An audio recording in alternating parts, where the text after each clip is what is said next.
प्रिय छात्रों, आप लोग गणित में मेंसुरेशन पढ़ रहे हैं और मेंसुरेशन में मैं आप लोगों को लंब वृत्तीय बेलन या राइट सर्कुलर कोन सिलेंडर पढ़ा रहा हूं। इसमें हमने आप लोगों को बेलन का वक्र पृष्ठ, संपूर्ण पृष्ठ और आयतन ज्ञात करना बता दिया है। अब उन्हीं सूत्रों का प्रयोग करके हम प्रश्नों को हल करते हैं। आज मैं इस वीडियो में एक दूसरे ढंग का प्रश्न मैं लेके आया हूं। इसको आप लोग ध्यान से समझें और फिर इसके बाद समझने के बाद अन्य सवालों को लगाने का प्रयास करें। देखिए प्रश्न क्या है। दो लंब वृत्तीय बेलनों की त्रिज्याओं के अनुपात 2:3 है। यदि उनकी ऊंचाई के अनुपात 5:3 हो तो उनके आयतनों में के अनुपात ज्ञात कीजिए। त्रिज्याओं का अनुपात दिया हुआ है और ऊंचाइयों का अनुपात दिया हुआ है, तो आयतनों का, दोनों बेलनों के आयतनों का अनुपात ज्ञात करना है। तो मान लिया बेलन की त्रिज्याएं 2r और 3r तथा ऊंचाई 5h और 3h है। जो अनुपात दिए हुए हैं उनको हमने मान लिया r लगा करके, त्रिज्या और h जो है ऊंचाई। तो बेलन के आयतनों में अनुपात क्या होगा? अनुपात का मतलब होता है एक का आयतन बटे दूसरे का आयतन। तो पहले बेलन का आयतन बटे दूसरे बेलन का आयतन बराबर हो जाएगा। अगर मान लो पहले बेलन की त्रिज्या r1 होती तो पाई r1 स्क्वायर h1 और बटे पाई r2 स्क्वायर h2, जहां पर पहले बेलन की त्रिज्या यदि r1 होती और ऊंचाई h1 होती और दूसरे बेलन की त्रिज्या r2 होती और ऊंचाई h2 होती। तो इस प्रकार से फिर मान रख दिया r1 का pi into 2r into 5h बटे pi into 3r square into 3h। अब इसमें पाई पाई से कट गया और यच से कट गया, तो हो जाएगा 2r स्क्वायर का मान हो जाएगा 4r square into 5/3r whole square का मान हो जाएगा 9r स्क्वायर। अब r स्क्वायर से कट गया तो 5 चौक 20 बटे 9 3 27, 20 बटे 27 आया। इस प्रकार से आयतनों में अनुपात आ गया 20:27। तो यह अनुपात हमने ज्ञात कर लिया, यही आपका उत्तर होगा। इसी प्रकार की एक दूसरी सवाल है। प्रश्न है, एक बेलनाकार लोहे की टंकी में 27,720 घन सेंटीमीटर पानी आता है। यदि टंकी का वक्र पृष्ठ 2640 सेंटीमीटर वर्ग सेंटीमीटर हो तो उसकी ऊंचाई और व्यास ज्ञात कीजिए। यहां पर टंकी में जो पानी आता है इसका मतलब हुआ कि टंकी का आयतन कितना है और टंकी बेलनाकार है। तो टंकी की त्रिज्या अगर मान लीजिए r है और उसकी ऊंचाई h है, तो हम टंकी का आयतन बटे टंकी का वक्र पृष्ठ रखते हैं तो हो जाएगा, टंकी का आयतन होता है पाई r स्क्वायर h बटे 2 पाई RH। r से कट गया और पाई से कट गया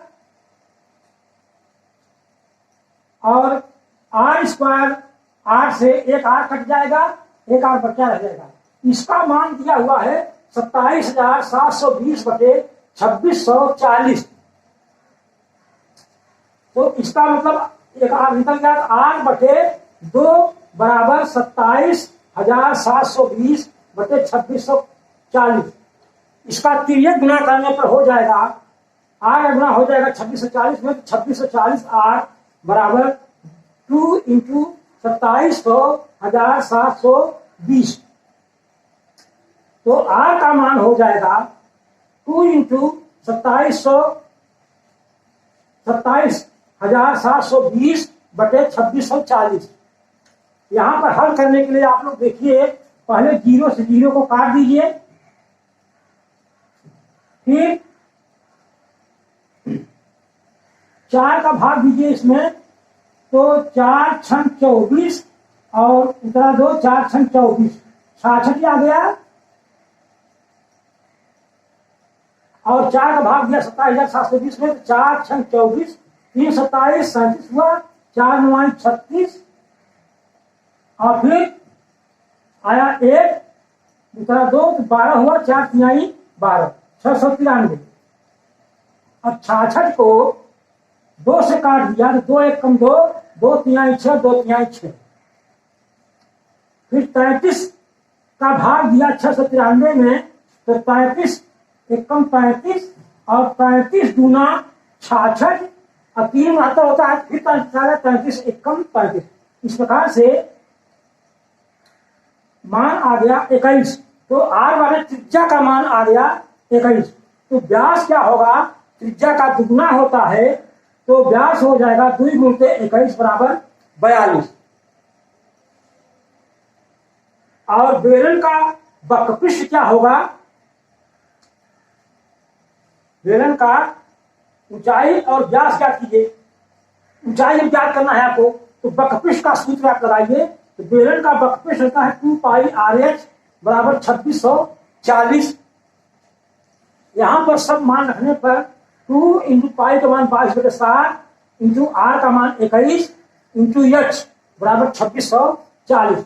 यहां पर 7 1 कम 7 और 7 3 21 कट गया, तो 22 दूना 44, 44 यानी इसको यूं ही रहने दिया जाए, H बराबर हो जाएगा 2640 में 2 गुणित 22 गुणित 3। इसको काट दिया हमने, तो 2 से पहले काटेंगे, 2 1 कम 2, 2 1 कम 2, 2 3 6, 2 दूनी 4 और 0 1320। फिर 22 से काटा, 22 कम 22, 22 छक्का 132 और आ गया 0, 60 आ गया। ये 23 20 कट गया 22 से। फिर 3 से 60 काटा, 3 1 कम 3 और 3 विषम 60, तो 20 आ गया। तो यश का मान आ गया 20 सेंटीमीटर। इस प्रकार से बेलन का व्यास आ गया 42 सेंटीमीटर और ऊंचाई आ गई 20 सेंटीमीटर। देखिए, इसमें हमको थोड़ा ध्यान देना पड़ता है कि किस प्रकार से हम कौन सा सूत्र लगावें कि सवाल हमारा हल हो जाए। तो यहां पर हमको पहले शुरू में त्रिज्या ज्ञात करनी थी, तो हमने आयतन और वक्रपृष्ठ का अनुपात ज्ञात कर लिया। तो इस हिसाब से त्रिज्या का मान निकल आया 21, उसका दुगना हमने व्यास निकाल दिया। फिर बेलन का वक्रपृष्ठ का मान रख करके, अब आर मालूम हो गया है कि वैसे नहीं मालूम है, एक ज्ञात राशि है, तो वक्रपृष्ठ का सूत्र रख करके और उसको 26/140 बराबर कर दिया, और फिर सबका मान प्रतिस्थापित कर दिया। और इस प्रकार से हम H का मान निकालते हैं 2640 बटे 2 गुणित 22 गुणित 3। अब इसको हमने काट दिया, हल कर लिया। इसको हल करना आप लोग सीखिए, गुणा करेंगे तो बहुत लंबा हो जाएगा, एक अंक को काट देंगे तो सुविधा हो जाएगी। तो इस प्रकार से आप लोग इन सवालों को करना सीखें, और अगले वीडियो में मैं और भी कुछ सवालें लेके आऊंगा, और साथ ही साथ मैं आप लोगों को खोखले बेलन का वक्रपृष्ठ, संपूर्ण पृष्ठ और आयतन ज्ञात करना बताऊंगा। और आप लोग इन सवालों को ध्यान से देखें और सवालों को हल करें। और इस वीडियो को अगर आप लोगों को पसंद आता है, इसको लाइक करें, आप सब्सक्राइब करें, और